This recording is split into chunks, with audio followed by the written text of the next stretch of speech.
2021년 마지막을 하나님께 올리는 예배로 이렇게 마무리할 수 있도록 또 모이신 우리 성도님들 주님의 이름으로 환영합니다.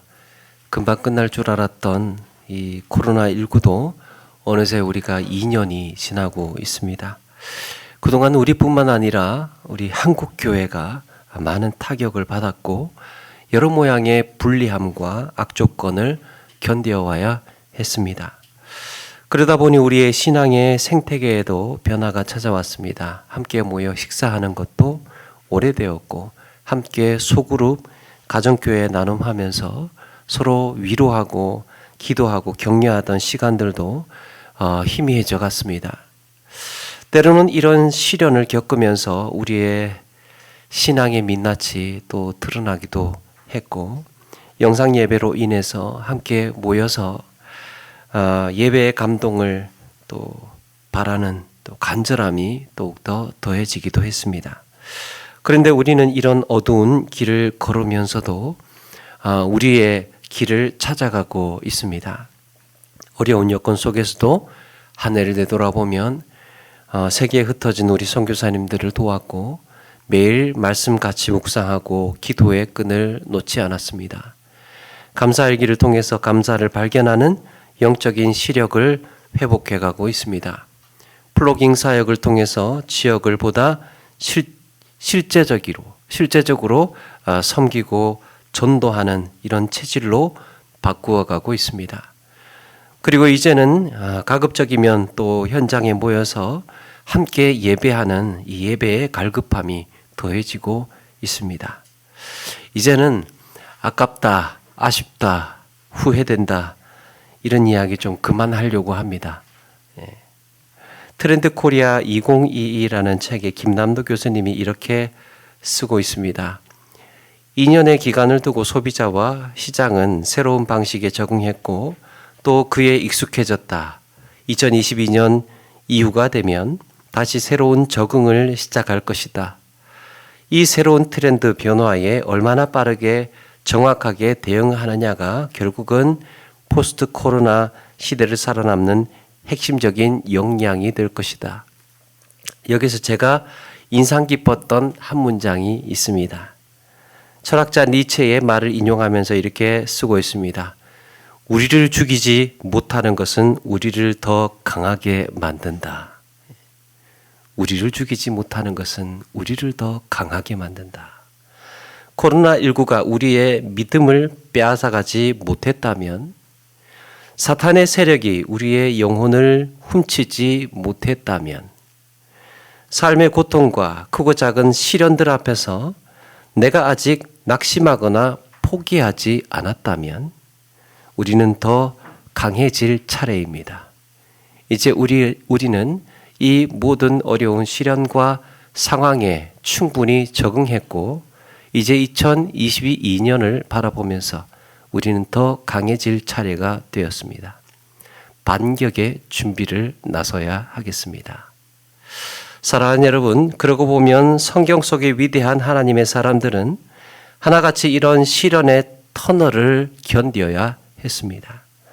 야곱은 형 에서의 그늘에 가려서 아버지의 인정을 받지 못했습니다. 늘 장막에 거하면서 어머니의 가사일을 도왔고 험난한 세상의 일은 그저 소문으로만 듣고 살았습니다. 그런데 이 야곱은 한순간 욕심을 부린 대가로 하루아침에 들판에 나앉게 되었고 그때부터 20년이라는 혹독한 시련을 겪어야 했습니다. 나중에 그는 자신의 인생을 돌아보면서 험악한 세월을 살았노라고 고백을 합니다.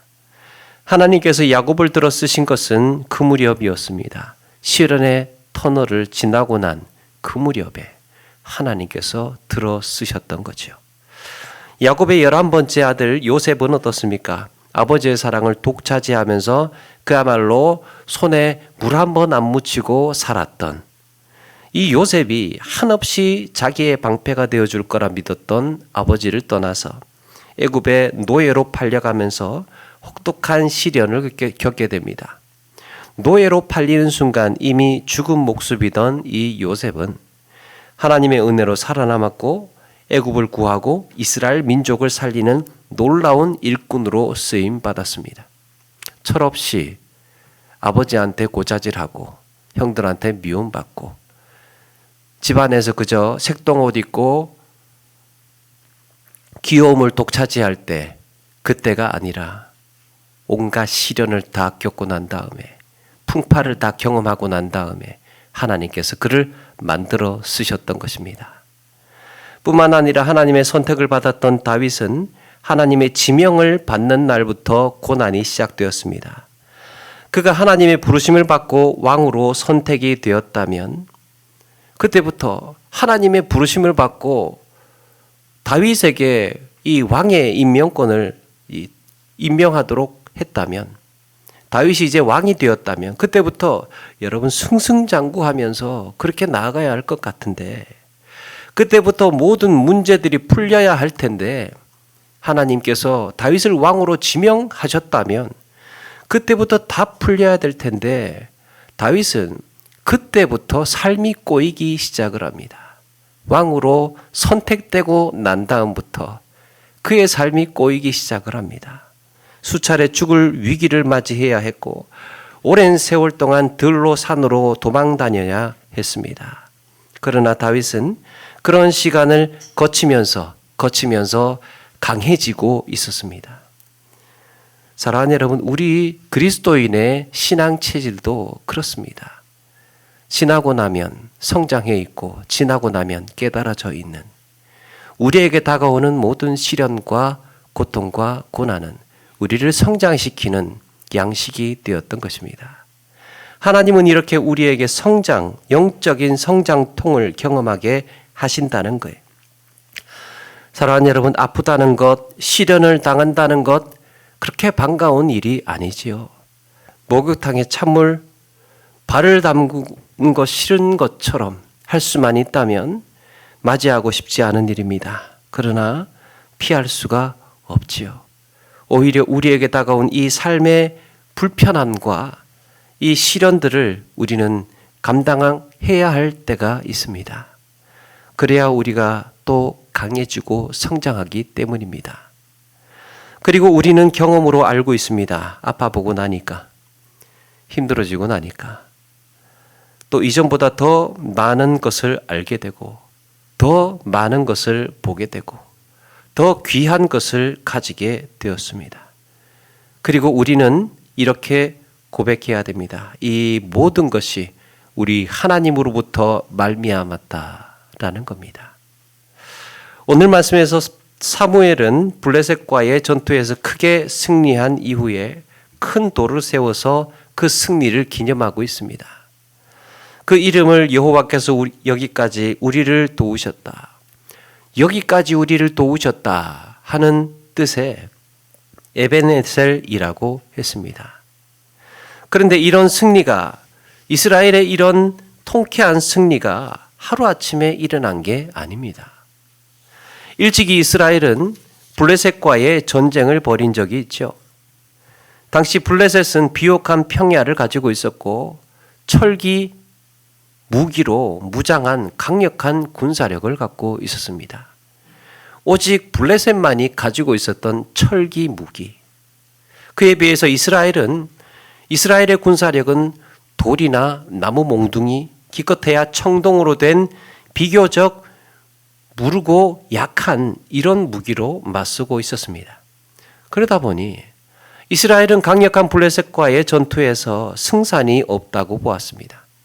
그래서 백성의 장로들은 실로에 있는 법궤 가지고 오자고 입을 모았고, 제사장 엘리의 두 아들 홈니와 비느하스가 이스라엘의 진영의 하나님의 법궤를 가져놓고 이 제사장의 아들들에게 지키게 했습니다. 그런데 어떻게 되었습니까? 이날의 전투에서 엘리의 두 아들은 죽고 법궤 빼앗기고 생각할 수 있는 최악의 상황을 맞이한 겁니다. 그때 블레셋으로부터 받아야 했던 온갖 시련과 약탈은 말할 것도 없겠지요. 고난은 그렇게 시작되었습니다. 무엇이 문제였을까? 그런데 이런 시련을 겪으면서 이스라엘이 하나님 앞에 어떻게 나아가야 될지 성찰하게 된 것입니다. 아, 이 방법이 아니구나. 법계 이용해 먹는 게 아니었구나. 크게 깨달았던 것입니다. 사무엘은 온 이스라엘 백성들이 자신의 죄를 회개하고 뒷주머니로 믿던 이 우상들을 모조리 버리고 전적으로 하나님만을 의지할 것을 명령합니다. 그렇게 철저한 회개 이후에 크나큰 고통을 당하고 시련을 당하고 철저한 회개 이후에 하나님은 그들에게 에베네셀의 하나님이 되셨습니다. 여기까지 우리를 도우셨다. 이스라엘은 이 일을 경험하면서 승리는 하나님에게 있다는 것과 철저한 회개의 돌이킴이 아니면 하나님의 도우심을 기대할 수 없다는 값진 교훈을 얻었습니다. 그리고 앞으로 우리가 어떻게 살아가야 할지도 깨닫게 되었습니다. 사랑하는 여러분, 하나님은 이용 가치가 있는 부족이 아닙니다. 내가 필요할 때 꺼내 쓰는 요술램프 같은 것도 아니지요. 우리가 하나님을 100% 신뢰하고 그 앞에 엎드려야 할 예외의 대상입니다. 내가 하나님을 이용하지 않고 하나님께서 나를 사용하시도록 그렇게 우리 믿음으로 결단하시는 우리 모두가 되시기를 바랍니다. 2021년을 이제 몇 분 남겨놓고 있는 이 시점에서 우리 이렇게 고백해 보기를 원합니다. 그동안 내가 주인 노릇했던 그 시간들을 돌아보고 혹시 있었을지 모를 나의 주장, 나의 신념이 옳았다고 고집했던 나의 모습을 내려놓겠습니다. 2022년에는 우리 주님께서 내 삶에 정말 온전한 주인 되시는 그런 한 해로 만들어 보겠습니다. 앞으로 있을지 모를 우리 시련 속에서 배우는 마음으로 매일의 말씀을 따라서 살겠습니다. 고통이 올 때, 어려움이 올 때 피하지 않고 배우겠습니다. 기도의 승리자가 되겠습니다. 우리 하나님께 기뻐하시는 그런 새로운 각오와 다짐으로 우리 새날을 맞이하겠습니다. 지나간 시간, 흘러보낸 2021년 어쩌면 아쉬움도 있고 또 아까운 시간들도 있었고 또 후회도 남는 시간이 있었을지 모릅니다. 그러나 이제 우리에게 중요한 것은 앞으로 어떻게 할 것인가? 그렇다면 이제 어떻게 할 것인가? 그 과제가 우리에게 남아있는 것이지요. 그래서 새날을 바라보면서 지난 일들 뒤로 하고 잊어버리고 또 거울 삼아서 똑같은 실수, 똑같은 아쉬움, 똑같은 안타까움 반복하지 아니하고 우리 새로운 각오와 결단으로 또 한 해를 맞이하는 이런 저와 여러분 되기를 주님의 이름으로 축원합니다. 아멘. 네, 우리 이 시간 성찬 예식 갖도록 하겠습니다. 내가 너희에게 전하는 것은 주께 받은 것이니 곧